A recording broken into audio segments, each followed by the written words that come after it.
Glória a Jesus. Louvado seja o nome do Senhor.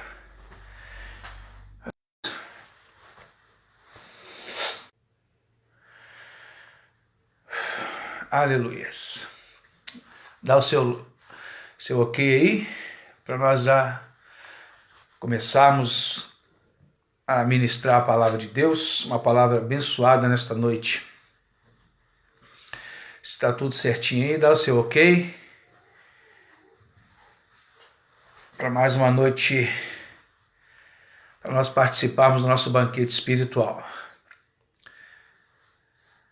Já temos alguns irmãos entrando conosco. Aleluia, que Deus abençoe nossos amados irmãos.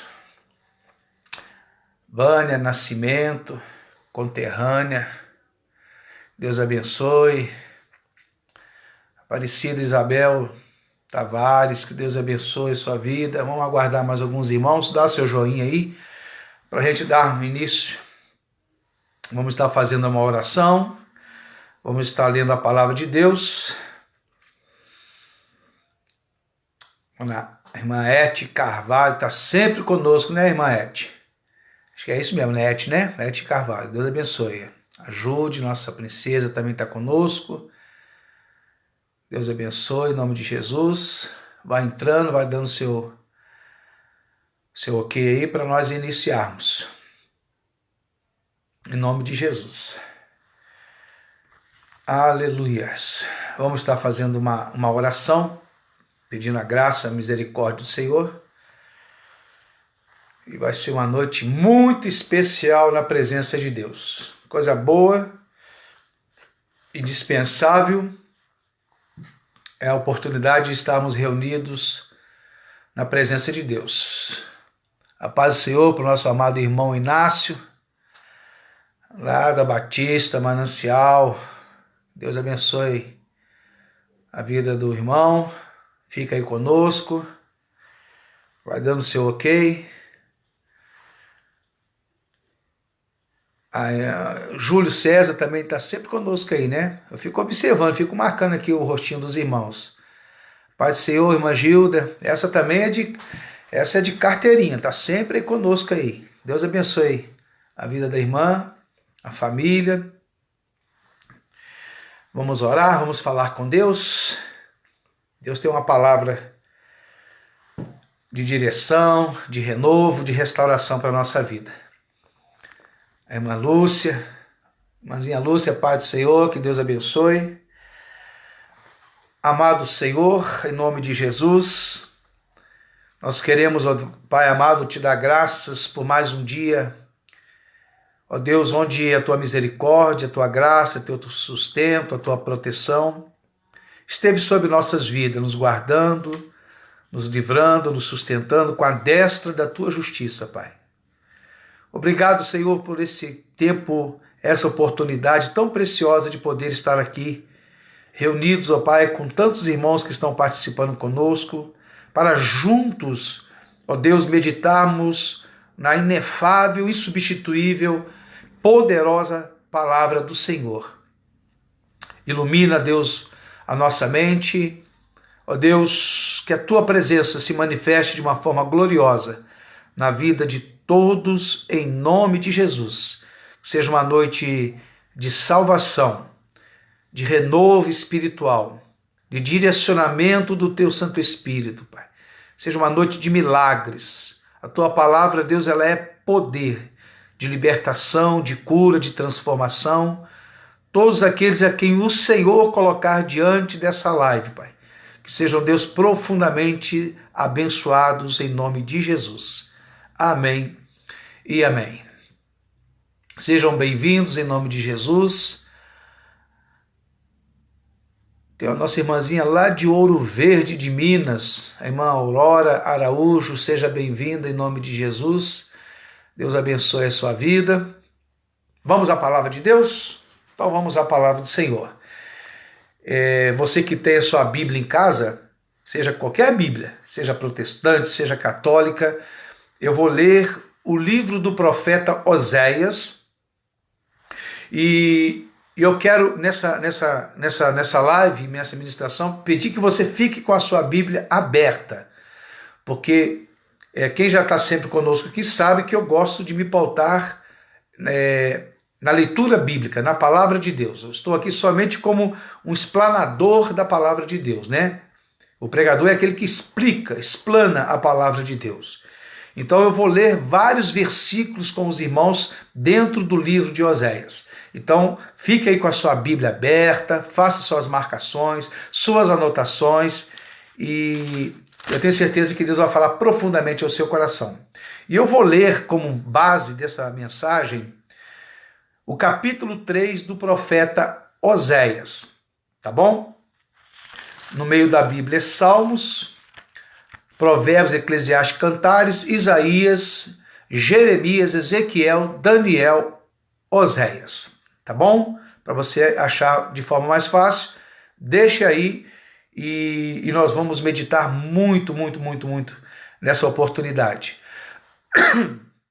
Deus abençoe a vida de todos. Entrou conosco também Tião Procópio Silva, que Deus abençoe a sua vida. Lembrando aos irmãos que todas as segundas-feiras nós estamos aqui, tá bom? Nessa live, a partir de 21 horas.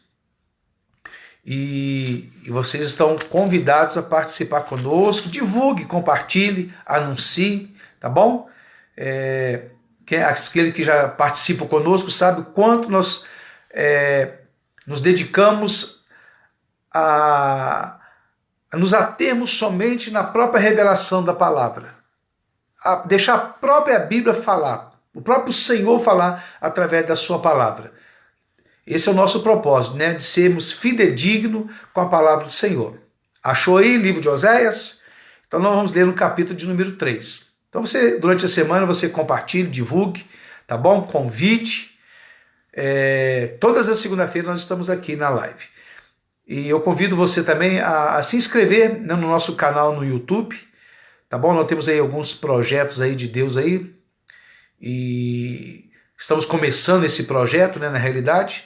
Então você vai lá, inscreve-se lá é GR Gonçalves, você se inscreve lá no nosso canal, tá bom? Você pode também acompanhar nossas postagens no Instagram, no Telegram, no WhatsApp não, oh meu Deus, no Twitter também. Nós vamos começar agora a colocar várias postagens de mensagens, tá bom? E vamos salvar essas lives para a gente fazer a postagem. Paulo Rezende está conosco, também conterrâneo, vizinho. Deus abençoe a sua vida. Mas vá lá no YouTube, no nosso canal, está começando agora, tá bom? E nós vamos fazer muitas postagens lá de muitas mensagens, e tem um limite, né, de tantos inscritos que a gente consegue, a partir de então, começar a fazer live pelo YouTube, tá? E aí as portas vão se abrindo, aí está tudo na direção de Deus, o que Deus permitir, isso nós vamos abraçar. Oséias capítulo 3, versículo 1, diz assim a palavra de Deus. Oséias capítulo 3, deixa eu silenciar aqui. Para não ter problema. Oséias capítulo 3, versículo 1 diz assim: E o Senhor me disse, vai outra vez, ama uma mulher, amada de seu amigo, e adúltera, como o Senhor ama os filhos de Israel. Embora eles olhem para outros deuses e amem os bolos de uvas, e a comprai para mim por 15 peças de prata, e um homer de cevada, e meio homer de cevada. Somente esses dois versículos da palavra de Deus. A princípio parece um tanto quanto estranho, Deus mandando o seu profeta tomar uma quantidade de dinheiro, de cevada, para ir comprar uma mulher novamente adúltera, né? E trazê-la consigo novamente. Bom, gravou essa palavra e agora nós vamos meditar na palavra de Deus, e daqui a pouquinho nós vamos voltar a falar neste versículo aqui da palavra do Senhor. Tá ok? A Bíblia Sagrada, a palavra de Deus, ela é repleta, irmãos, ela é repleta de passagens incríveis, incríveis. Os 14 capítulos do livro do profeta Oséias é um destes. Você lê uma, duas, três, quatro, 5 vezes e você quer mais ler. Lê, porque nos traz uma história verídica tão profunda, tão maravilhosa, que é impossível você não ficar apaixonado com este texto da palavra de Deus. Nós encontramos nesses 14 capítulos da palavra do Senhor revelações profundas sobre a natureza do homem, da sua fragilidade, da sua fraqueza.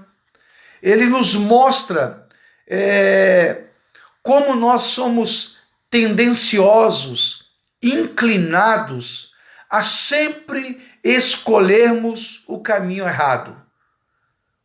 Nós somos tendenciosos por natureza, inclinados por natureza às péssimas escolhas.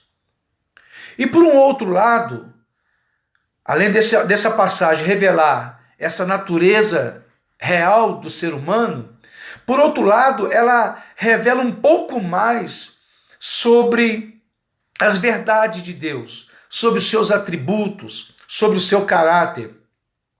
Essa passagem mostra o quanto nosso Deus, ele é fiel, quanto nos revela da fidelidade de Deus, do seu amor incondicional, o quanto esse texto sagrado revela o quanto Deus é longânimo, é paciente, o quanto Deus é misericordioso, dentre tantas coisas que nós poderíamos falar.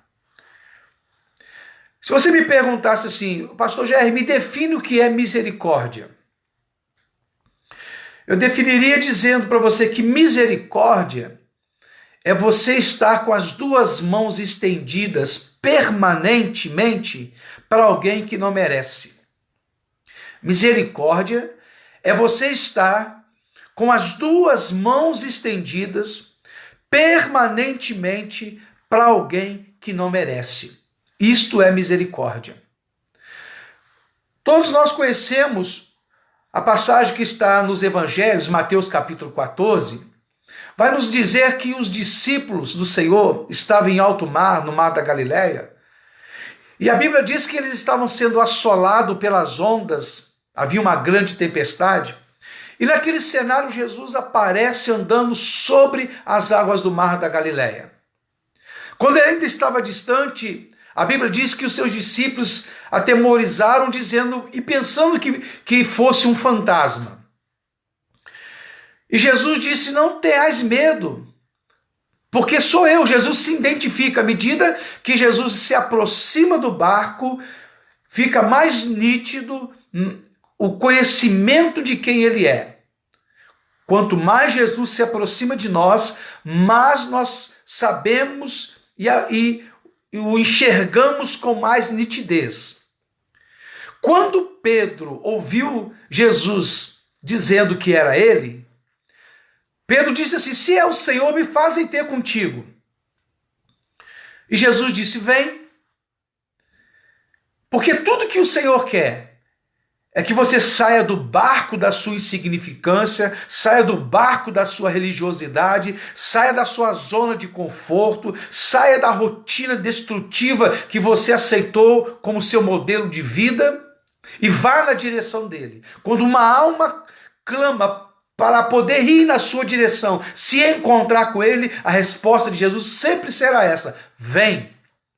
E Pedro, quando ouviu o chamado, a aceitação de Jesus, ele, diferentemente dos outros que estavam no barco, se levantou do barco, não olhando para a circunstância, não olhando para a diversidade do vento, da tempestade, ele começa a andar também como Jesus sobre as águas.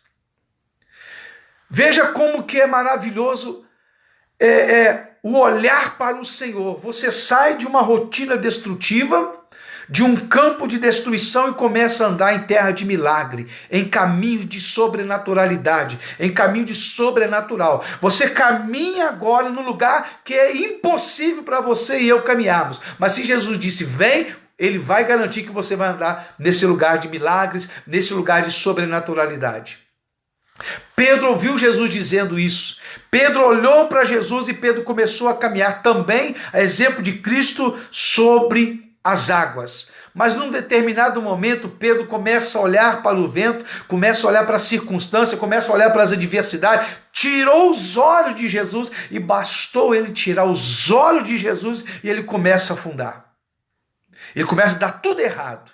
Começou tão bem, mas começou a tirar os olhos de Jesus, começou a dar tudo errado e começou a afundar. E quando Pedro agora começa a afundar nas águas do mar da Galileia, começa a afundar no meio daquela tempestade, começa a afundar no meio daqueles problemas, começa a afundar no meio daquela situação, ele clama a Jesus, salva-me. E a Bíblia vai dizer que quando ele clamou ao Senhor por socorro, a Bíblia diz que logo Jesus estendeu sua mão. Logo Jesus estendeu a sua mão, de prontidão. E Jesus disse para ele assim, homem de pouca fé. Homens de pouca fé. Por que duvidaste no seu coração? E aqui, irmãos, Hebreus capítulo 11, a Bíblia diz que é necessário nós crermos no Senhor, que sem fé é impossível agradar a Deus. E Jesus falou para Pedro, homem de pouca fé. Então Jesus, ao estender as mãos para alguém que não tinha fé, ou estava vacilante na sua fé, é a misericórdia, é o braço estendido do Senhor em favor daquele que não merece. Gravou isso? A misericórdia do Senhor é a sua mão estendida continuamente em direção daquele que não merece. A mão do Senhor estendida para mim, a mão estendida para você, a mão estendida para toda a raça humana. Essa é a misericórdia do Senhor, é o seu favor estendido para aquele que não merece. E aqui nós vamos, dentro desse texto, identificar claramente esse atributo de Deus, a misericórdia do Senhor para a nossa vida. Eu preciso aqui rapidamente traçar um pano de fundo para os irmãos entender qual era o cenário onde se identificou a bondade, a fidelidade, a longanimidade, a misericórdia, a provisão, o livramento de Deus aqui nesse texto sagrado.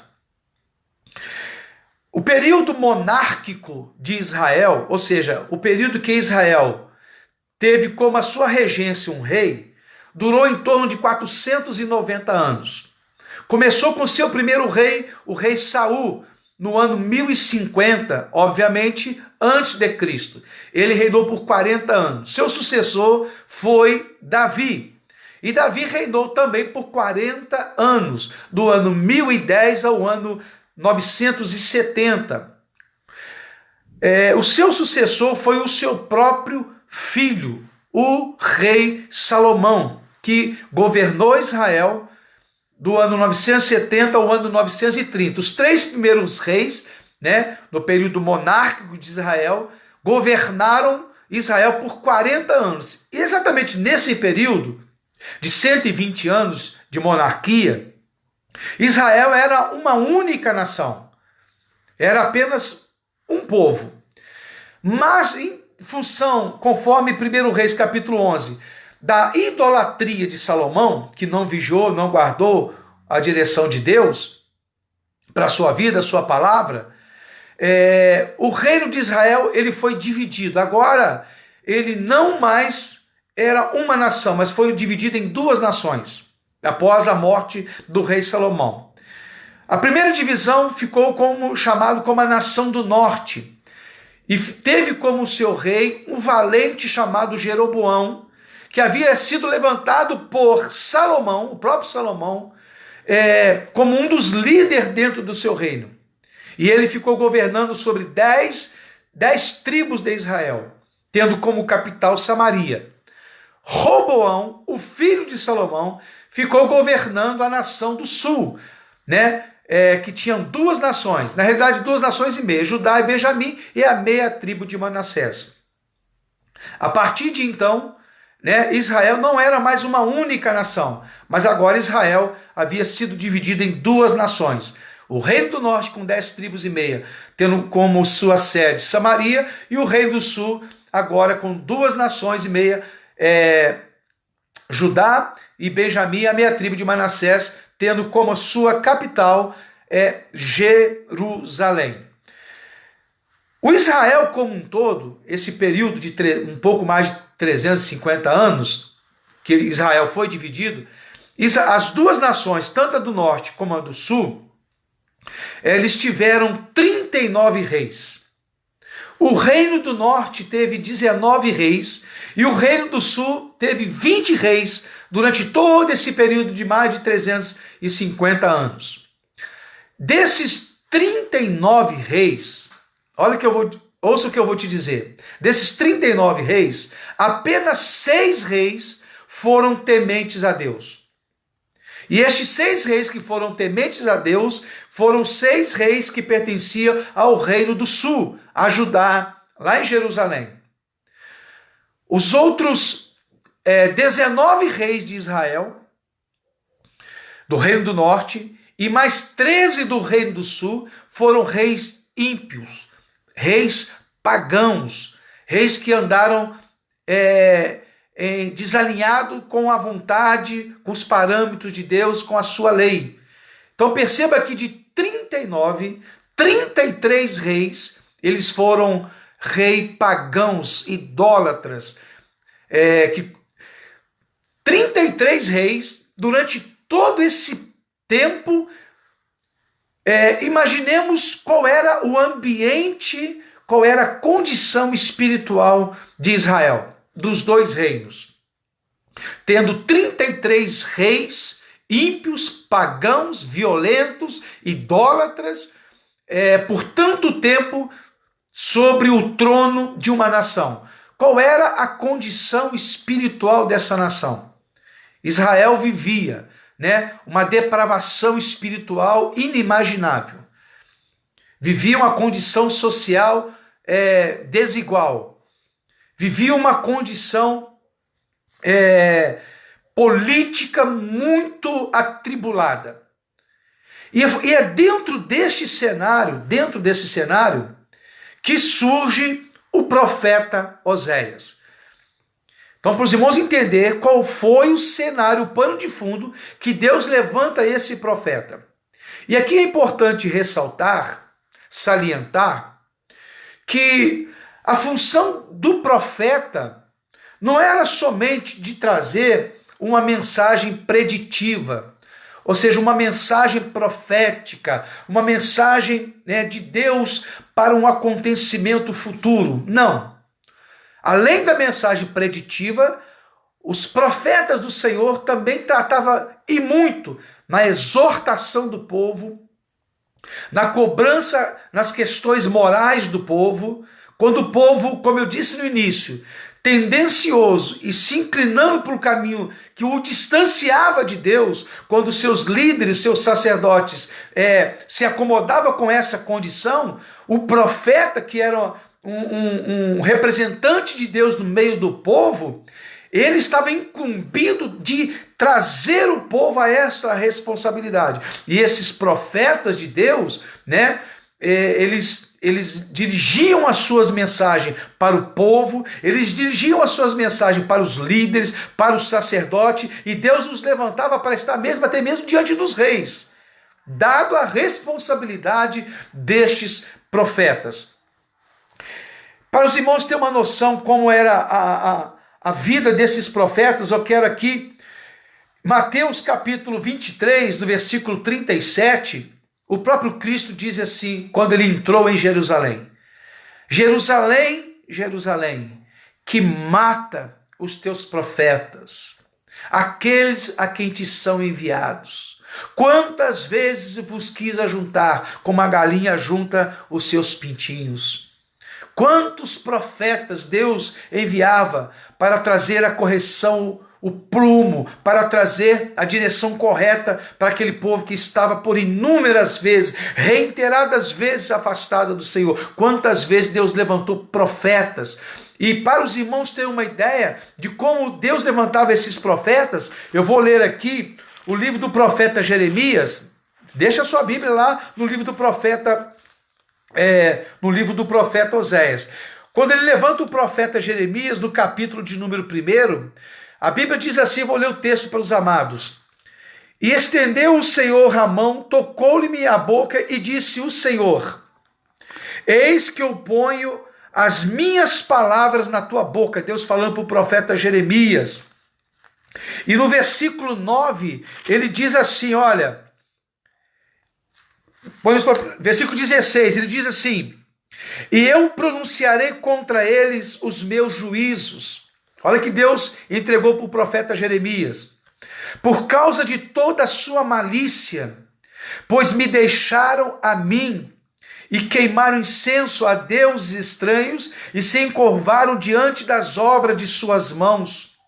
Tu, pois, profeta, cinge os teus lombos e levanta-te, e diz-lhe tudo quanto eu te mandar. Não desanime diante deles, porque eu farei com que não temas na tua presença. Imagina o profeta recebendo de Deus essa palavra para estar diante do seu povo aqui, em especial na tribo de Judá. Diz assim, porque eis que te ponho hoje por cidade forte. Olha como que Deus trata com seus profetas. E por coluna de ferro.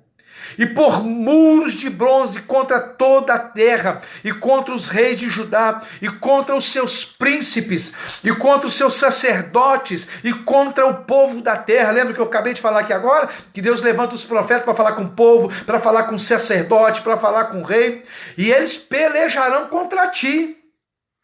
Porque você vai estar incumbido de transmitir uma palavra verdadeira, forte, de correção, de exortação. Eles, por causa disso, vão estar e eles vão pelejar contra ti, profeta. Mas não prevalecerão contra ti, porque eu sou contigo, diz o Senhor, para te livrar. Ei, profeta, você vai lá, no meio desse povo ímpio que vive uma vida de idolatria, vive uma vida de rebeldia, vá lá, prega aquilo que eu coloquei na sua boca e não tema, porque eles vão se levantar contra você. A sua mensagem não vai dar ibope não, profeta. Quando você começar a pregar sobre o que eu quero que você pregue, eles vão mudar a live, vão caçar outras lives. Eles não vão ouvir a sua mensagem, profeta. Mas ainda que alguém comente algo errado, ainda que alguém não te dê crédito, ainda que se levante contra ti, profeta. Ei, eu sou contigo, profeta. Ouça o que Deus disse através do profeta Ezequiel.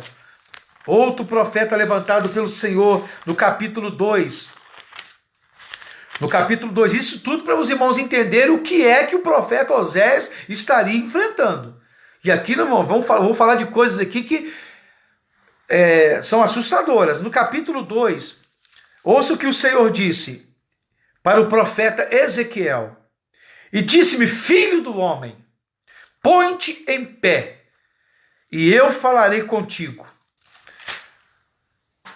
Então entrou em mim o Espírito quando falava comigo e me pôs em pé e ouvi o que ele falava. No verso 3, e disse-me, filho do homem, eu te envio aos filhos de Israel, as nações rebeldes que se rebelaram contra mim. Lembra? 39 reis, 33, todos ímpios. Então Deus está dizendo aqui, olha, se rebelaram contra mim. Eles e seus pais prevaricaram contra mim até esse mesmo dia. E os filhos são de semblante duro. Você vai pregar para um povo de semblante duro e obstinados de coração. Eu te envio a eles. E lhes dirás, assim diz o Senhor Jeová. E eles, eu adoro isso aqui, irmãos, eu amo essa palavra aqui, ó. E eles, quer ouçam, quer deixem de ouvir, porque eles são casa rebelde, hão de saber que esteve no meio dele um profeta. Oh, glória! Então, profeta, quando você for pregar para esse povo de coração duro, coração rebelde, esse povo só inclinado para aquilo que é para os seus próprios interesses, quer eles ouçam, quer eles não os ouçam, eles não recebam, todavia eles saberão que teve um profeta de Deus. Tem muito aventureiro, tem muito charlatão, tem muito mentiroso, tem muito profeta aí, profeta que só profetiza a bênção, tem muita gente disfarçada, tem muito lobo com pelo de cordeiro, mas quando você levantar a voz e pregar o que eu coloquei no seu coração, eles vão bater no peito e vão dizer assim, ó, teve um profeta aqui no meio. Um profeta de Deus, um homem de Deus, um homem que não se vende, não se corrompe e não está preocupado em agradar, mas de pregar a verdade, que ouçam ou que deixam de ouvir. E diz assim, olha, e eles que ouçam deixam de ouvir, porque são casa rebelde. Verso 6, e tu, ó filho do homem, não os temas, nem temas as suas palavras, ainda que sejam sarças e espinhos para contigo, e tu habites com escorpiões. Não temas as suas palavras, nem te assuste com o rosto deles, porque são casa rebelde. Mas tu lhes dirás as minhas palavras, que ouçam, que deixam de ouvir, pois são rebeldes. Mas tu, ó filho do homem, ouve o que eu te digo. Não seja rebelde como a casa rebelde. Ei, profeta, não se venda, não seja rebelde como aqueles que ouvem e permanecem na rebeldia. Mas tu não. Abre a boca e come que eu te dou. Então vi e eis que uma mão se estendia para mim, e eis que nela estava escrito um rolo de livro. E estendeu diante de mim, ele estava escrito por dentro e por fora, dele se achava escrito lamentações, suspiros e ais. Meu Deus do céu.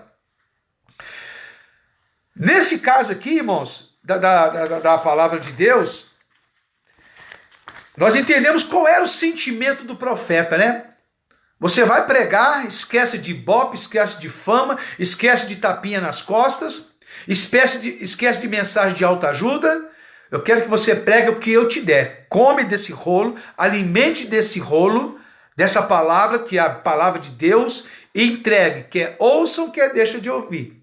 Quer recebam, quer se convertam ou não. Só que saberão que teve um profeta diante deles. Aí você vai me dizer assim, mas por que é que Deus mandou um profeta pregar, arriscar sua própria vida diante de um povo que não ia dar crédito à sua mensagem? É para que ninguém naquele dia que estiver diante do Senhor esteja diante de Deus inexcusável, indesculpável, dizendo assim, ninguém vai poder dizer assim, eu nunca sabia, eu não ouvi, ninguém nunca me falou. Não. Todos eles, como Cristo disse lá em Mateus, na palavra de Deus, né? Eis que eu te enviei de dia, de noite, os meus profetas,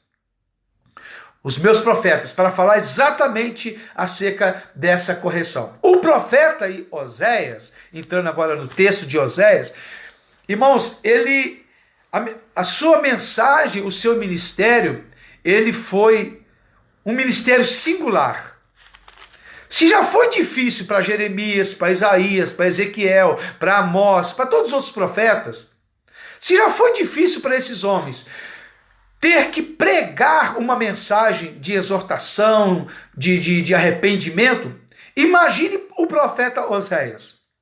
O que tinha de singular na vida desse homem?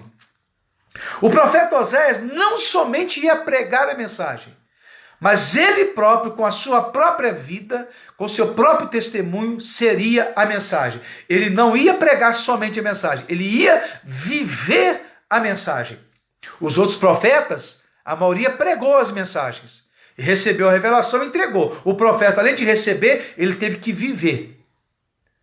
Olha como que é singular a experiência de Oséias. E como ela começou. Deus chama o profeta Oséias, que foi um profeta que profetizou lá no reino do norte, naquelas 10 tribos que iniciou lá com Jeroboão, como eu disse no início aqui da live, onde todos os 19 reis foram pagãos, foram ímpios.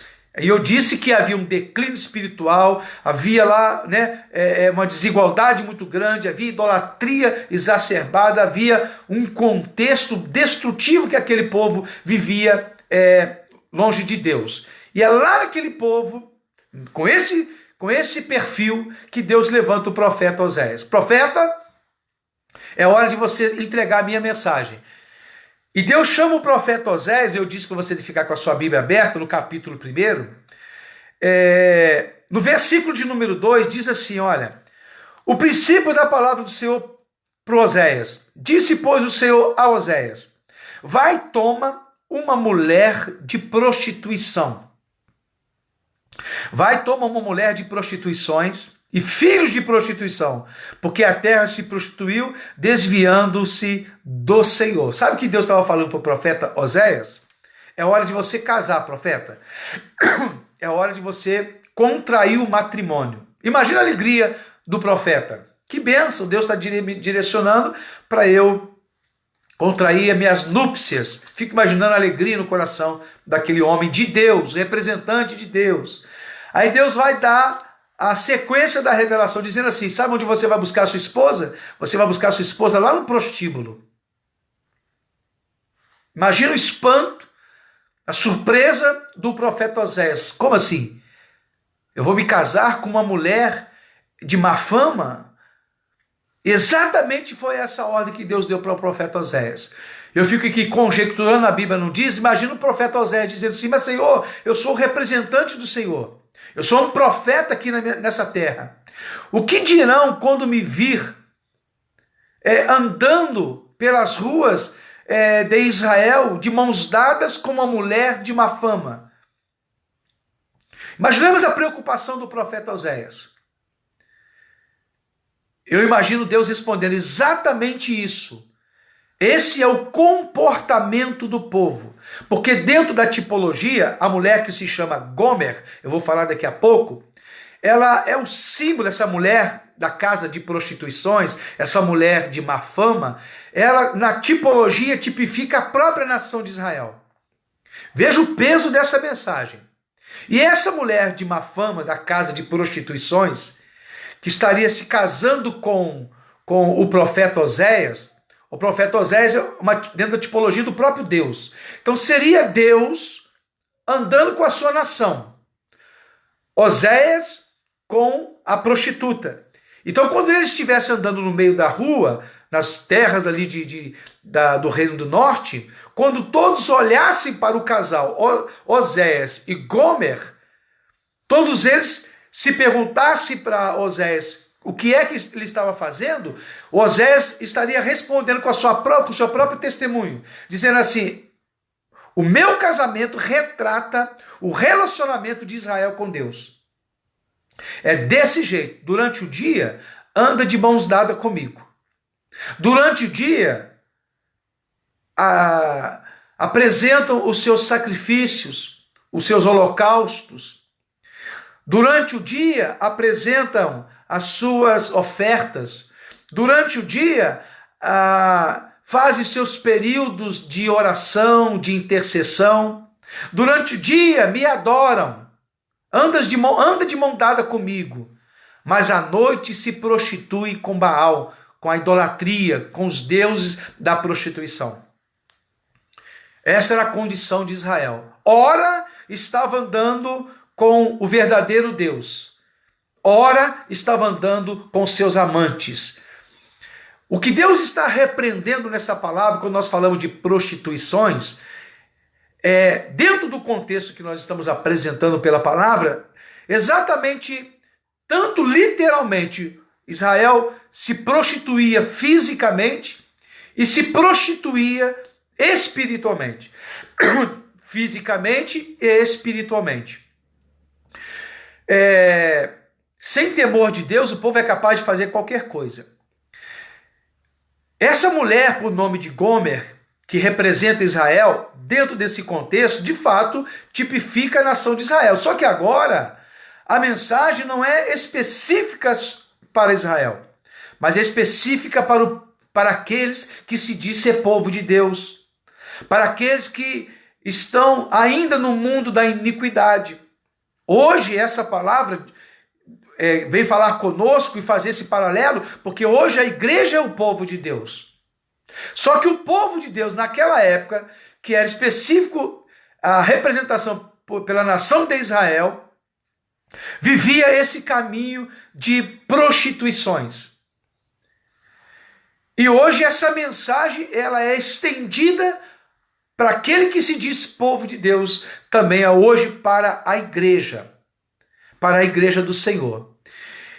E quando Oséias se casa com Gomer, ela tem o primeiro filho. Eu já disse em outras lives, outras mensagens, que o nome, dentro do contexto judaico, ele tem uma simbologia, um peso muito grande. Então, quando agora Oséias tem um filho de Gomer, o primeiro filho chama-se Jezreel, no versículo de número 4. No versículo de número 4. O nome Jezreel significa Deus espalha. Então agora já não é mais Oséias e Gomer. Agora é Oséias, Gomer e mais uma criança andando nas ruas de Israel. E quem olhasse para aquela criança, ei Oséias, qual o nome dessa criança? Oséias responderia assim, o nome dessa criança é Jezreel. Todo mundo sabia que Jezreel significa Deus espalha. O que aconteceu exatamente com a nação do norte. Ela foi invadida em 722 pelos assírios e a metodologia dos assírios para disseminar Israel foi espalhar Israel por todos os cantos daquele tempo. E até hoje, pleno século XXI, tem judeus espalhados pelo mundo inteiro. Jezreel, Deus espalha. O tempo passa e Gomer agora vai ter uma filha. E o nome dela no versículo de número 6 é Lo-ruama, que significa não compadecida ou desprezada. Agora não é Oséias e Gomer, é Oséias, Gomer, Jezreel e Lo-ruama. Uma menina. Quando alguém perguntasse, olhasse aquela menina bonitinha, andando ali com Oséias, como é que chama essa criança? Ele responderia, Lo-ruama. Todos entenderiam aquela mensagem através do nome daquela criança, que significa a não compadecida. É Deus dizendo para aquele povo ímpio, aquele povo rebelde e pecador, dizendo assim, a partir de hoje, além de eu espalhar, eu não vou compadecer mais de vocês. Sabe por quê? Porque vocês vivem essa vida paralela, essa vida infiel diante do seu Deus. Veja como Oséias, ele veste a mensagem, a sua família agora tem um peso muito grande. Não parou por aí, tem agora um terceiro filho. E o nome do terceiro filho está no versículo de número 9. Eu quero citar os versículos para você acompanhar, você grifa aí. Agora o filho chama Lo-ami, o terceiro filho. E Lo-ami significa não é o meu povo. É muito sério essa mensagem, né, irmão? Muito sério, né? Agora não é Oséias, mas Gomer. É Oséias, Gomer, Jezreel, Lo-ruama e Lo-ami. Lo-ami significa vós não sois o meu povo. Ei, Oséias, mais uma criança, que coisa linda, mais um menino. Como é que ele chama? Lo-ami. O povo entenderia que dizendo assim, Deus está mandando dizer para vocês, eu não sou. Você não são mais o meu povo.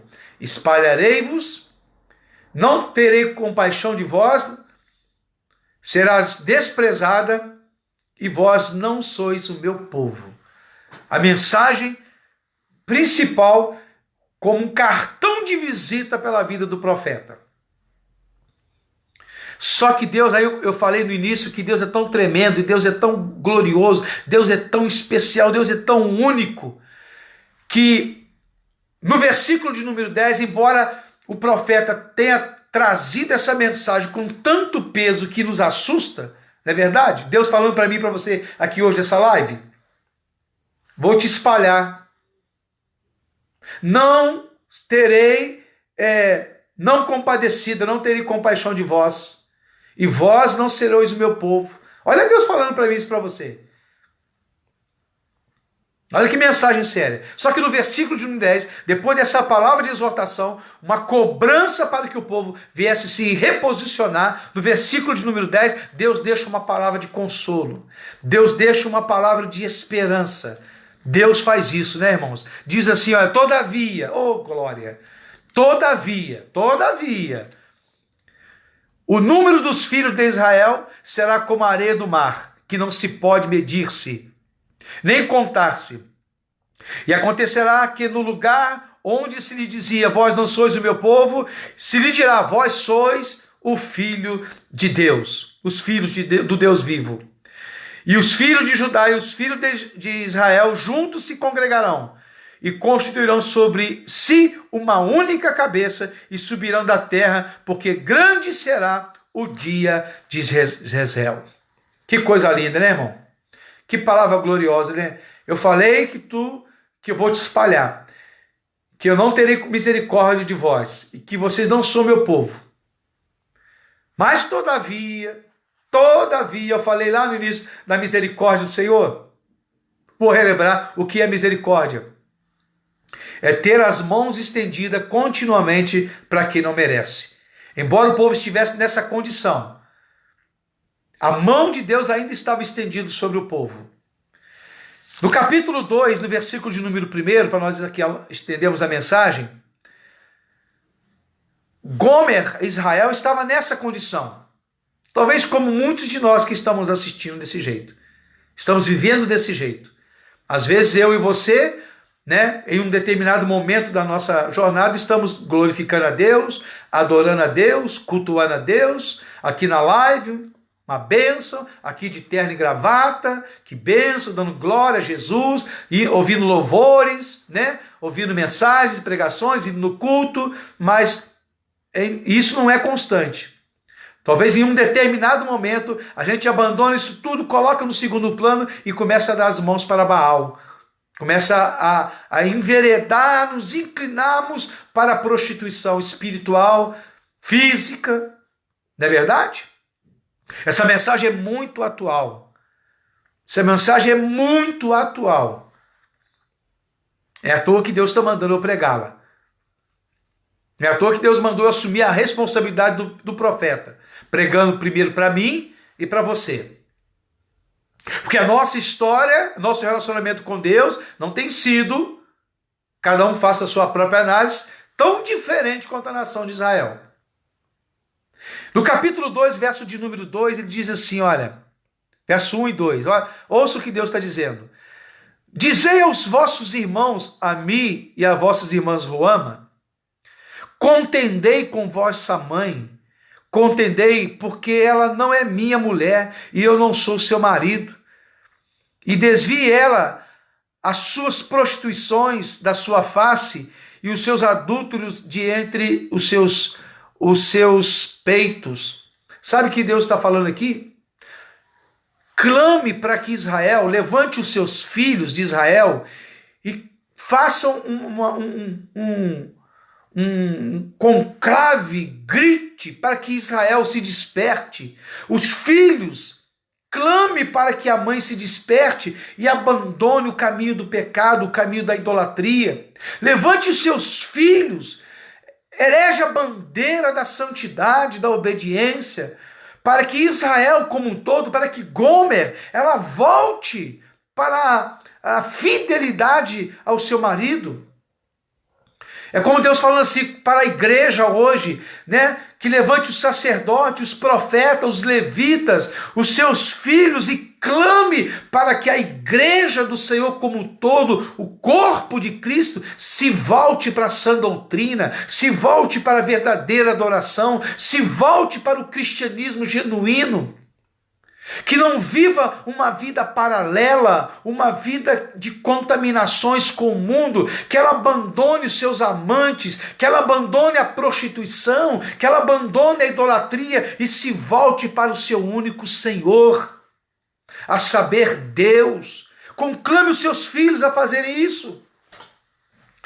Diz aqui o versículo da palavra de Deus, no capítulo 2, do versículo de número 5, diz assim, olha, porque sua mãe se prostituiu, aquele que os concebeu ouve-se torpemente, porque diz, olha que, ainda que os filhos se levantassem para falar com Gomer, ela disse assim na parte B do versículo 5, irei atrás dos meus namorados, que me deu o meu pão e a minha água, e a minha lã, e o meu linho, e o meu óleo, e as minhas bebidas.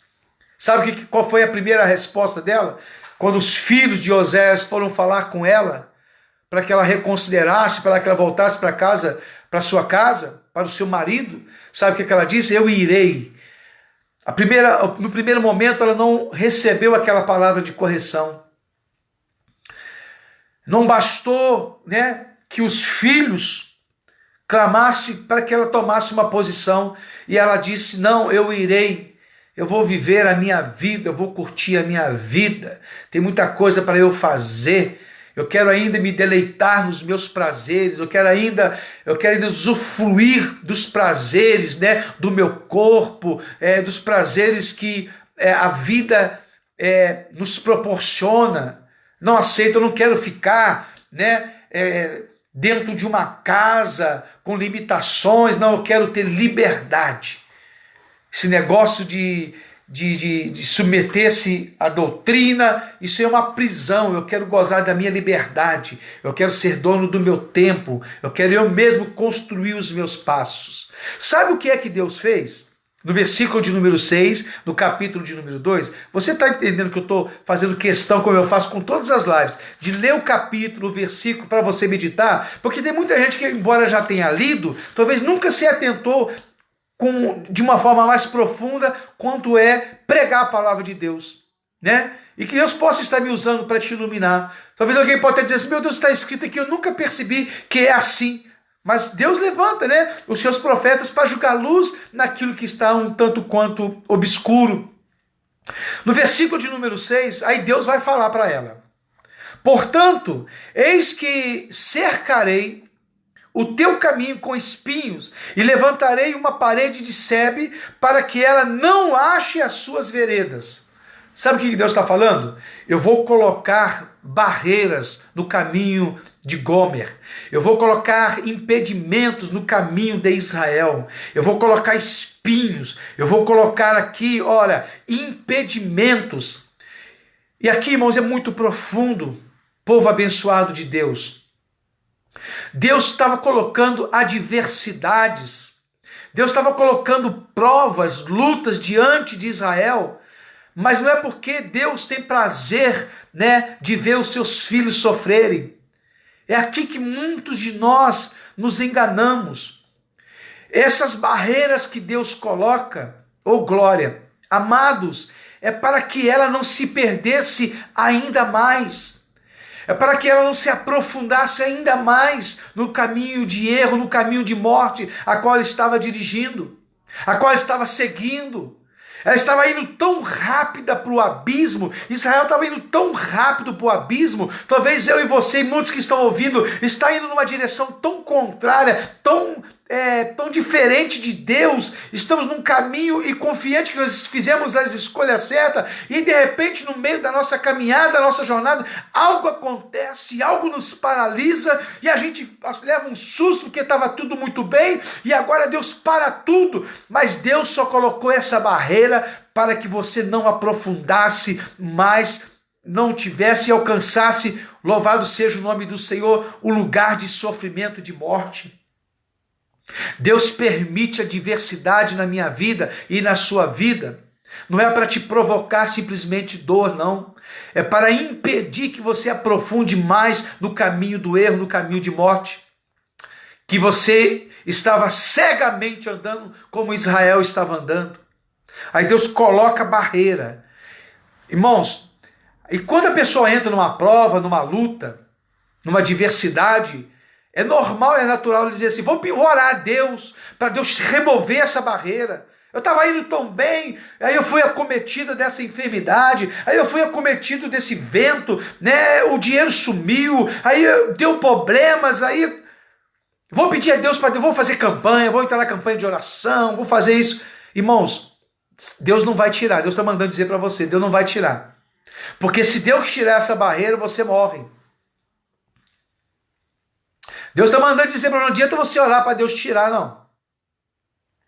Porque tem coisas, situações que é Deus que coloca para te parar. Porque você estava tão desenfreado num caminho de morte, por Deus te amar tanto, Ele colocou essa barreira. Sabe por que Deus colocou essa barreira? E aqui, irmãos, deixa eu abrir aqui um parênteses aqui, presta atenção na humanidade. Veja o caminho que a humanidade estava indo, a passos largos. O caminho destrutivo da idolatria, do relativismo, da promiscuidade, da corrupção, né? Da desigualdade social, o povo morrendo de fome, os marginais comendo lagosta, né? Aí nos poderes. Veja passos largos que a humanidade estava indo. Aí Deus vai e coloca, louvado seja o nome do Senhor, uma barreira, um impedimento chamado coronavírus. Deus freou o mundo. Deus colocou todo mundo dentro de casa. Deus freou. Pode achar qualquer argumento. Foi na China, foi inventado. Pode dar o nome que você quiser. O nome que você quiser. Mas, quando eu vejo Deus agindo aqui com Israel, Deus levantando algo, uma diversidade, para que frear aquela caminhada direcionada a um abismo, eu vejo Deus, a mão de Deus na humanidade. Só um parênteses, uma janelinha. O próprio texto diz, verso de número 7 do capítulo 2. Irá em seguimento de seus amantes, mas não os alcançará. Deus colocou o impedimento para você não alcançar aquilo que te provoca a morte. Ô glória! Deus te colocou aí onde você está aí agora. Não adianta ficar com essa carinha de choro, copiosa, perguntando por que Deus fez isso, por que Deus fez aquilo. Deus colocou essa barreira para evitar que você alcance aquele lugar de morte. É livramento de Deus. É livramento de Deus. Muitos impedimentos, muita adversidade, muita luta. Não adianta atribuir a Satanás, não adianta atribuir ao seu vizinho, ao seu marido, à sua esposa, não adianta atribuir ao governo. É Deus que te parou. Deus faz comigo, Deus faz com o seu povo, Deus faz com a igreja. Ele é soberano. E diz assim o versículo assim, olha: irá em seguimento de seus amantes, mas não os alcançará. E buscá-los-ão, mas não os achará. Então, dirá, a expectativa, que quando Deus coloca essa barreira, Deus tem uma expectativa. Bom, já que eu não consigo mais prosseguir para onde estava, o que é que Deus está... qual a expectativa do Senhor? Diz assim, olha, e dirá, a Gomer, Israel, a igreja, eu e você, dirá assim, olha, ir-me-ei e tornar-me-ei ao meu primeiro marido, porque melhor me ia antes do que agora. A expectativa de quando Deus coloca essa barreira é para nós nos realinharmos. Deus nos para nós ressignificar algumas coisas da nossa vida. Quando Deus nos para dessa forma, a expectativa de Deus é que eu e você o responda dizendo assim, é verdade, rapaz. Que caminho que eu estava seguindo. Que é verdade. Então Deus está, nesse exato momento em que Ele coloca algo para nos paralisar, é momento de nós ressignificarmos alguns valores da nossa vida, revermos alguns conceitos da nossa vida. Não é perguntar o porquê que Deus diz, é para quê? Porque se Deus deu essa freada, é porque Deus quer que eu e você, nós resetamos algumas coisas. É tempo de fazer de formatar algumas coisas, né? De verificar algumas pastas dentro da nossa vida. Tem muita coisa aí desnecessária. Tem muita direção que nós tomamos como certa e Deus está falando, é tempo de ressignificar isso aí, ó. É tempo de você analisar, é tempo de você fazer uma introspecção e ver e reconsiderar. É tempo de você reconsiderar e entender que o primeiro estado, quando você estava na casa do Pai, na presença do Pai, no temor do Pai, debaixo da palavra do Pai, na direção do Pai, debaixo das mãos do Pai, louvado seja o nome do Senhor, era muito melhor do que você está agora. Era muito melhor o tempo que você vivia no temor, quando você tinha sede de Deus, quando você buscava verdadeiramente o Senhor. A sua condição era 1000 vezes melhor do que a atual. Então nós precisamos ter um discernimento. Grave isso que eu vou falar aqui agora. Nós precisamos ter um discernimento. Aprender a discernir barreiras de limites. Quer que eu repita? Vou repetir. Nós precisamos aprender a discernir o que é barreiras de limites. Barreiras, nós temos que sobrepujá-las, traspassá-las, enfrentá-las. Limites, nós temos que obedecê-los.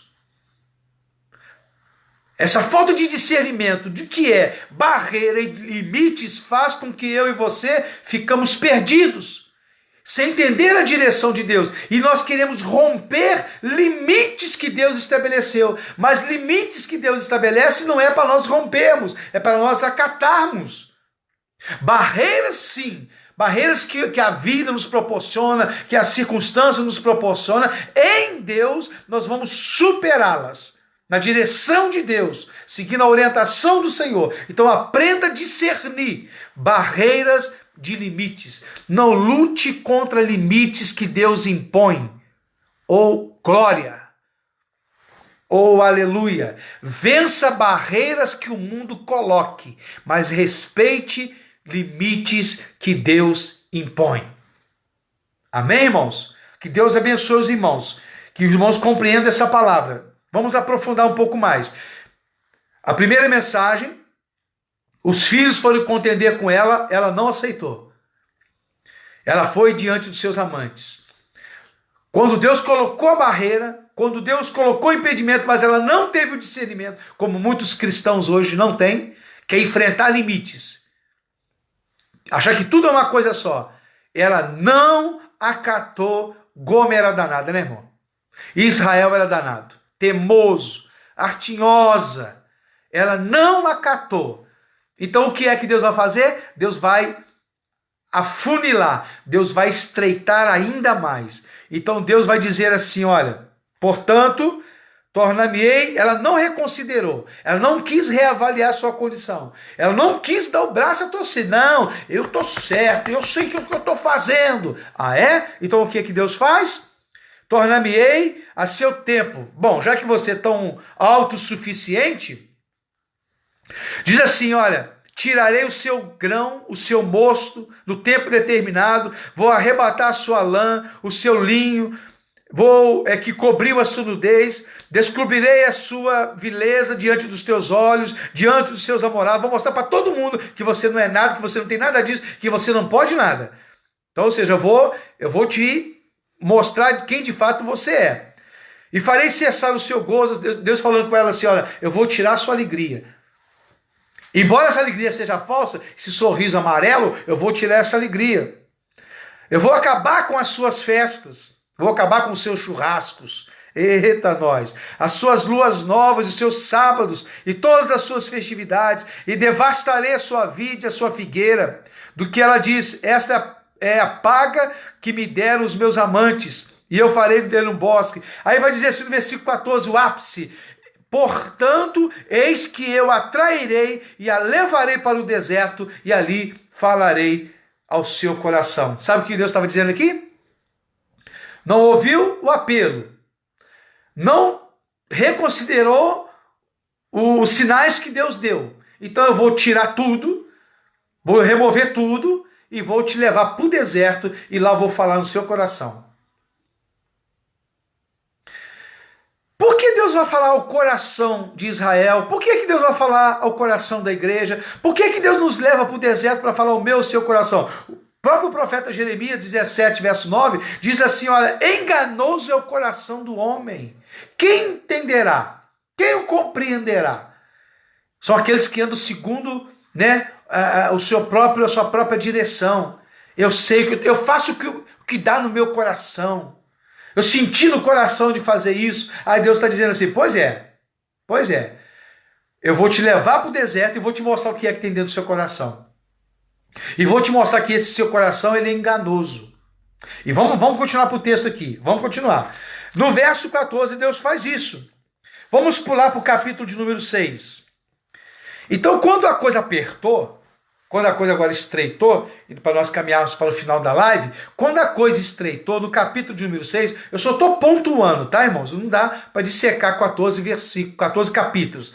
Então, eu estou dando só uma panorâmica do contexto desse livro. É apaixonante, essa história é tremenda e é muito, mas muito atual, tá bom? O capítulo 6 diz assim, aí o povo reúne, Israel reúne, e a ficha começou a cair. Falei, gente, a gente não ouviu o primeiro chamado, a gente não ouviu os sinais, a coisa apertou, Deus começou a remover as coisas, mostrar o que de fato tem no nosso coração. Já sei o que nós vamos fazer. Já que a coisa apertou, já que a coisa ficou feia, ouça o versículo, capítulo 6. Vinde e tornemos para o Senhor, porque Ele despedaçou, Ele nos sarará. Fez a ferida, Ele a ligará. Verso 2. Depois de 2 dias nos dará vida. Ao terceiro dia nos ressuscitará. E viveremos diante dele. Sabe o que o povo estava dizendo assim? Verso 3. Conheçamos e prossigamos em conhecer o Senhor. Como a alva será a sua saída, e ele nos virá como chuva seródia que rega a terra. Reuniram o povo, já sei o que nós temos que fazer. Já sei, vamos voltar para o Senhor. A gente não voltou na primeira vez, mas vamos fazer o seguinte, vamos tornar, porque se foi Deus que despedaçou, Ele mesmo vai nos sarar. Ele mesmo vai nos ligar. Se Ele que fez a ferida, Ele vai nos curar.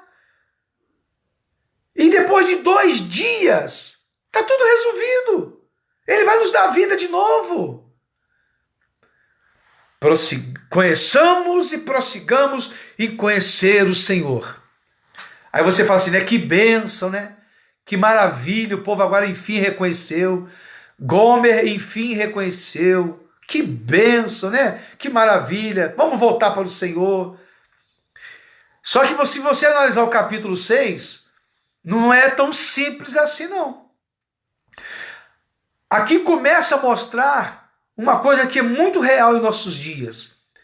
Depois que a coisa aperta, depois que as portas se fecham, depois que o mal bate a porta, depois que alguém dentro da casa é atingido, depois que os recursos, né, depois que a minha autossuficiência me mostra que eu não sou tudo isso que eu achava que eu era, aí eu quer saber de uma coisa, eu vou voltar para Deus. A coisa apertou, né? Então agora eu preciso ser crente, eu tenho que voltar para os cultos. Em 2 dias eu sei que Deus vai resolver esse problema. Aqui já se percebe que não é real, que não é legítimo essa consideração deles. Por quê? Primeira coisa, eles disseram assim, dentro de 2 dias Deus vai resolver. Interessante, né, irmãos? Interessante. 300 e tantos anos vivendo no pecado, vivendo no erro, vivendo na rebeldia. Todo esse tempo, uma história todinha, agora que eu resolvi, Deus em 2 dias vai resolver tudo. Você conhece alguém assim ou não? Você conhece alguém assim? Deus está chamando, Deus tem uma mensagem para você. Deus tem uma obra na sua vida. Abandone esse caminho que você tomou. Aí Deus... Não, ainda não. Quantas vezes Deus fez isso, né, irmão? Quanto tempo Deus está te chamando, né? Quanto tempo você fica aí procrastinando, né? Você fica aí protelando, né? Na verdade, Deus está chamando. Quantos profetas Deus levantou? Quantos panfletinhos você recebeu? Quantas mensagens você ouviu? Quantos hinos você ouviu? Quantos profetas Deus levantou para falar com você? E quanto tempo aí você só está aí, só procrastinando? Quantos sinais Deus te mostrou? Quantos livramentos Deus te deu? Aí, não, aí a coisa apertou, agora em 2, não, vamos para a igreja, porque, meu Deus vai levantar um profeta, o pastor vai impor as mãos, e esse caos na minha vida, Deus vai restaurar minha casa, Deus vai restaurar minha família, Deus vai me devolver o meu emprego que eu perdi, Deus agora vai restaurar. Interessante, né?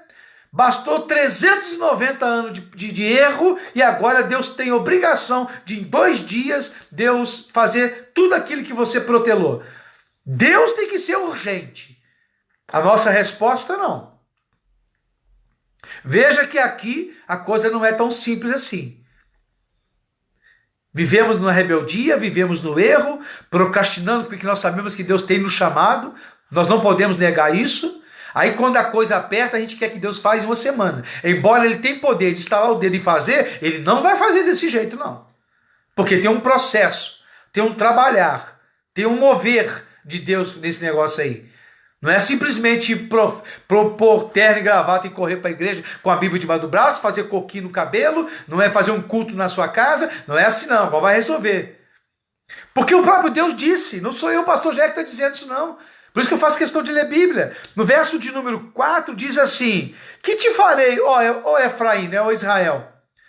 Aí é como se Deus dissesse assim, como é que é? Em 2 dias eu tenho que fazer isso tudo. O que eu vou te fazer, hein? Porque a vossa beneficência é como a nuvem da manhã e como o orvalho da madrugada que cedo passa. Deus respondeu para ele, sabe esse fervor que vocês estão em agora? Sabe o que está acontecendo? Isso aí cedo passa. Deus estava dizendo para Israel aqui nessa condição assim, ó, enquanto vocês batem no peito assim, dizendo assim, conheçamos e prossigamos em conhecer o Senhor, Deus levanta o profeta e diz, ei, é tudo fogo de palha. Vocês estão com esse fogo todo aí, é porque a coisa apertou. Porque quando a coisa está na bonança, você nem se importa. Alô? Deus está falando para alguém aí ou não? Porque quando a coisa está mansa, não tem tanta vontade assim não. Então essa vontade de vocês, a Bíblia vai dizer aqui, olha, é como a nuvem da manhã, é como o orvalho da madrugada, daqui a pouco passa. Vai voltar para a igreja, vai voltar a começar a orar, vai voltar a começar a ler a Bíblia, mas você vai ver daqui a pouquinho, daqui 1 dia, 2 dias, 3 dias, 1 semana, esse fervor todo, porque Deus te corrigiu, daqui a pouco passa. Aí volta a sua velha condição. Sabe o que Deus está dizendo aqui, nesse versículo? Vocês têm dificuldade com perseverança. Deus estava dizendo para o seu povo, e está dizendo para mim e para você aqui, não vou poupar adjetivos e palavras. Deus está dizendo para mim e para você, vocês têm dificuldade com perseverança, vocês têm dificuldade em ser constante, vocês ficam oscilando. Experimenta um avivamento quando a coisa aperta, aí depois relaxa quando a bonança chega. Lê o livro de Juízes que você vai entender o que Deus está falando. Você vai entender exatamente o que Deus está falando. E por que é que Deus não poderia agir rápido? Embora pudesse, porque Deus é Deus. Mas por que Deus não restauraria, né, as bênçãos para Israel? Aí eu vou te dar aqui 2 condições. No capítulo 7, veja a real condição, por que é que Deus não poderia fazer. Diz assim o capítulo 7, olha. No versículo de número 8. Efraim, ou seja, Israel, com os povos se misturam. Efraim é um bolo que não foi virado.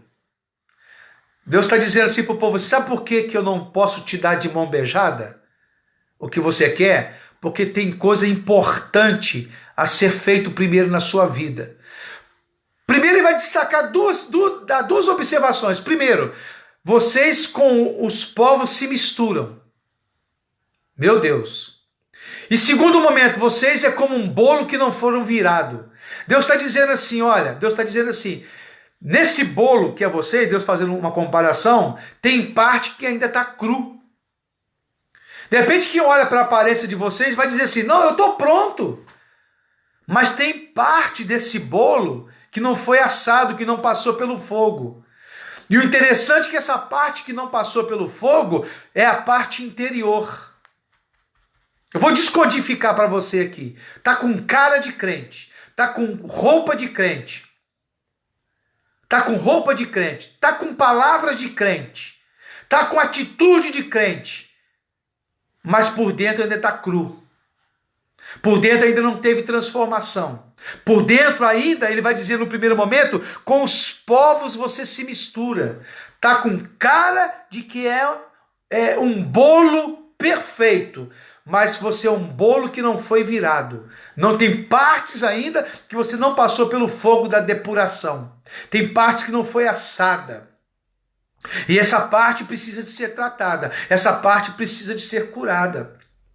Quando ele diz assim, Efraim com os povos se mistura, e ele fala que Efraim é como um bolo que não foi misturado, nos remete a entender, lá em Levíticos capítulo de número 2, Levítico capítulo número 2, que fala da oferta de manjares, e é uma tipologia riquíssima para falar de quem é Cristo, e vai dizer assim, olha, que o povo deveria apresentar, eu vou ler aqui para os irmãos, Levítico 2, porque eu gosto de ler Bíblia, eu gosto de ler e mostrar a palavra do Senhor, que eu não tirei de trás da minha orelha. No capítulo 2 de Levíticos, fala acerca das ofertas de manjares.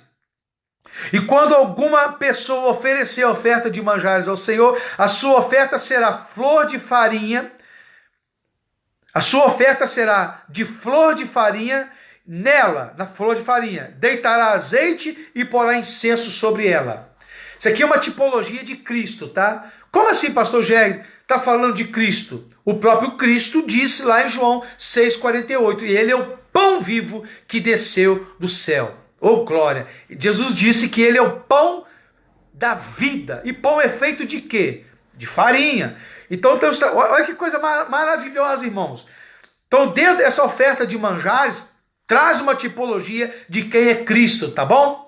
E quando Deus, lá em Oséias, compara o povo, né, com um bolo, e dizendo que o povo se mistura com as nações, Deus nas entrelinhas está dizendo aqui que esta flor de farinha, essa farinha está misturada.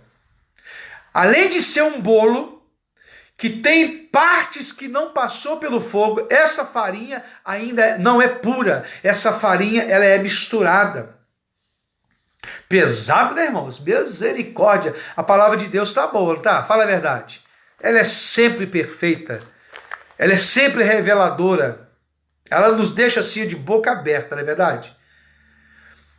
E o texto está dizendo assim, olha, o povo de Deus se mistura com as outras nações. O texto está dizendo assim que será essa flor de farinha, que é a oferta de manjares, que é uma tipologia de Jesus. Sabe qual é a única mistura que ela pode ter? Oh, meu Deus! Deitará sobre essa farinha azeite e incenso.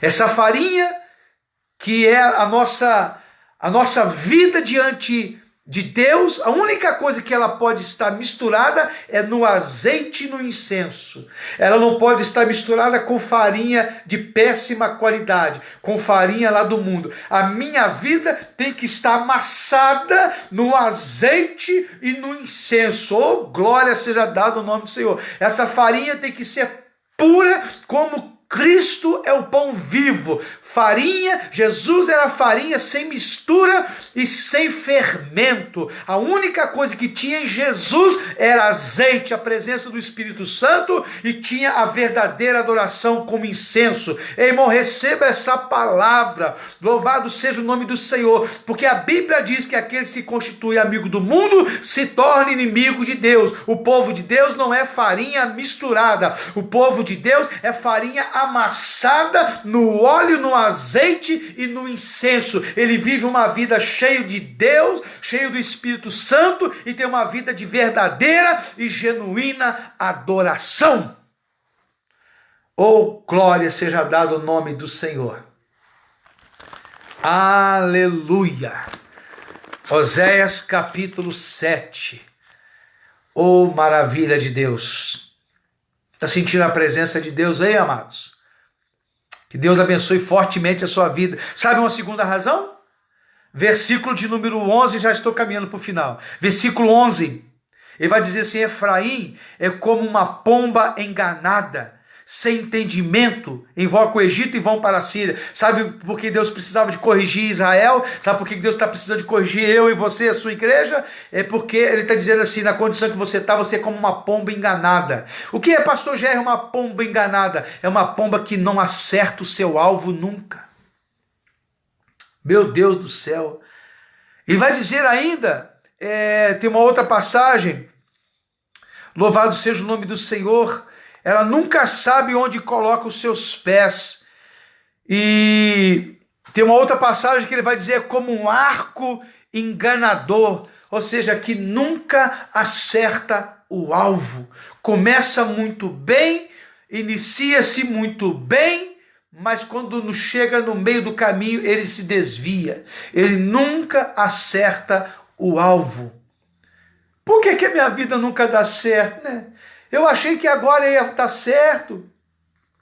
Louvado seja o nome do Senhor. Eu achei que eu estava no caminho certo, eu começo bem, mas a minha vida, o que tem sido a minha vida, é sempre um murro em ponta de faca. A história sempre repete.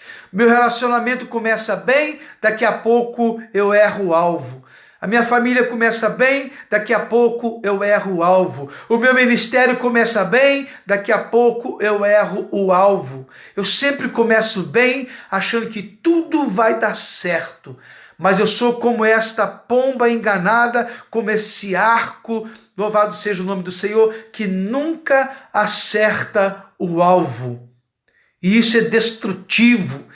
Isso é estressante, depressivo, uma vida, né? Pessoas que estão nos ouvindo aqui agora, que já tentou de tanto jeito, de tanta forma, né? Ter uma vida construtiva, uma vida relevante, de ter algo, um tempo de paz, um tempo de prosperidade, uma comunhão familiar, mas reiteradas vezes, começa muito bem, agora encontrei o amor da minha vida, encontrei agora o meu chamado no meu ministério, encontrei a minha direção profissional. De quantas vezes você já disse isso, mas aí no decorrer da trajetória, essa seta, ela se desviou e nunca atingiu o alvo. Deus quer mudar essa história na sua vida. Deus quer mudar essa perspectiva na sua vida. Salmos 37, já estou caminhando para o final. Salmo 37, diz assim a palavra do Senhor. Salmos de número 37. Ouça que coisa linda, o Espírito Santo, ele fala comigo e contigo. Verso de número 2.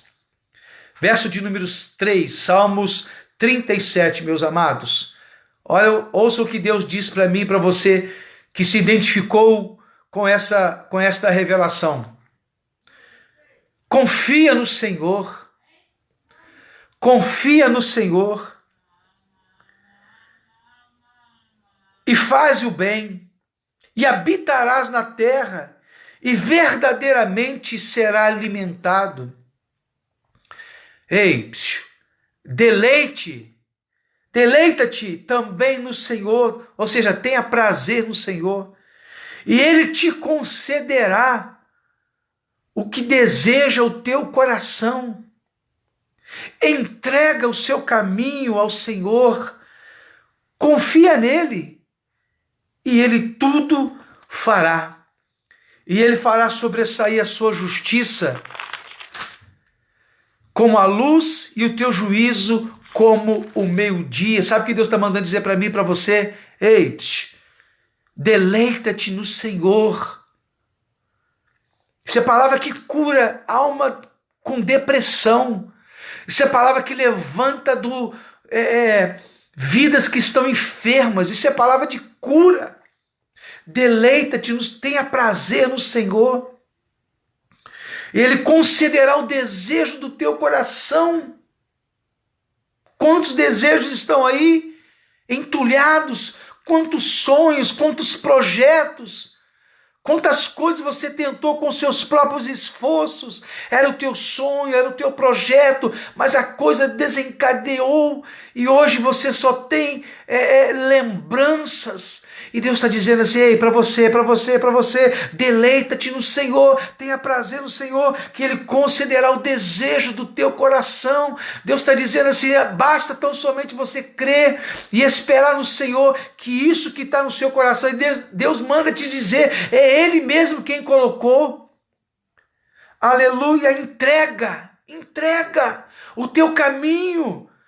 ao Senhor, confia nele, tudo ele fará. Não faça como aqueles crentes lá, só porque estava na prova, só porque estava na luta. Vamos prosseguir o Senhor, vamos conhecer o Senhor. O Senhor vai curar. Para, isso é religiosidade, isso é gente carnal, isso é gente imediatista, isso é gente mercenária, que quer somente aquilo, os bens que Deus quer e pode dar. Mas Deus está te chamando para um compromisso mais profundo. Deus está dizendo assim: entrega o teu caminho ao Senhor. Quantas vezes você adiou esse convite, esse chamado de Deus para a sua vida? Ele está falando assim: entrega o teu caminho ao Senhor, confia nele, e Ele tudo fará. Depois que Israel passou por esse processo lá no deserto, porque Deus disse aqui no capítulo de número 6, sabe o que é que estava acontecendo com o povo? No capítulo 4, dizendo assim no versículo de número 6, o meu povo foi destruído, porque lhe faltou conhecimento, porque tu rejeitaste o conhecimento, também eu te rejeitei, para que não seja sacerdote de mim. Sabe por que esse povo estava sendo destruído? Sabe por quê? Porque faltou o conhecimento de Deus. A única coisa que pode destruir o ser humano é a falta de conhecimento de Deus. Satanás não destrói, o mundo não destrói, o homem não destrói. A única coisa capaz de destruir, à luz da Bíblia, o ser humano, é a falta do conhecimento de Deus. E agora, terminando no capítulo 3, quando o Senhor, o que aconteceu com Gomer? Ela não ouviu o chamado dos filhos. Ela não entendeu o limite que Deus estava colocando. Deus começou a tratar com ela no deserto, para que ela não ficasse simplesmente se tornando uma religiosa e dizendo que Deus não entendeu o processo de restauração. Sabe o que aconteceu com ela? Que se decidiu andar segundo suas próprias determinações. Sabe o que aconteceu com ela? Nem mesmo seus amantes quiseram mais. Ela passou o tempo de beleza dela, né? E agora, nem mesmo o seu caminho de idolatria já estava querendo, nem o mundo queria mais. E sabe o que aconteceu com ela? No capítulo 3, ela foi ser vendida como escrava na praça, porque era assim que se faziam com os escravos que não tinham mais valor para o seu dono. Gomer, ela estava na praça sendo vendida como escrava. Nem os seus amantes a queriam mais. Usou o quanto pôde e agora estava desprezando. É assim que o mundo faz. Te usa até que você possa oferecer alguma coisa. Quando você não tem nada para oferecer, o mundo vira as costas para você. Não é assim? Enquanto você tem alguma coisa para oferecer, você tem amigos. Quando você tem alguma coisa para oferecer, você está rodeado de pessoas. Mas quando você não tem mais nada para oferecer, quando você entra num caminho de problemas, de luta, viram as costas para você. Essa palavra Deus está falando muito aos corações. Tem muita gente se identificando com essa palavra. É assim que o mundo faz. É assim que as pessoas lá fora sem Deus faz. Enquanto você tiver alguma coisa para oferecer, vão estar sempre do seu lado. Quando você não tiver nada mais para oferecer, eles vão virar as costas para você. E é assim que aconteceu com Gomer. Estava sendo lá vendida como escrava na praça. Alguém deu notícia para Oséias. Ei, Oséias, lembra da sua esposa que não te ouviu, que te humilhou, que fez você passar vergonha? Eu fico imaginando Oséias dizer: sei, o que está acontecendo com ela? Ela está lá na praça sendo vendida como escrava. Qual seria o sentimento de Oséias ao saber aquele tanto amor, aquela que ele tanto teve filhos com ela, que mandou tantas mensagens para ela? Porque embora ela estivesse vivendo com seus amantes, embora ela estivesse vivendo lá longe de Deus, né, tudo que ela tinha era Deus que dava. O Espírito Santo me faz lembrar isso aqui agora. Embora você possa estar afastado de Deus, aquele que está lá no mundo, né? Isso aqui que é tremendo, irmãos. Embora estejam longe, é Deus que os sustenta. Era Deus que o sustenta. É Deus que o sustenta. As pessoas que são afastadas de Deus, as pessoas que são rebeldes, né, o que elas conseguem não é virtude delas, nem por seus merecimentos. Mas ainda que estejam lá onde estão, é misericórdia de Deus. É Deus que continua sustentando, mesmo estando nesse lugar de desobediência.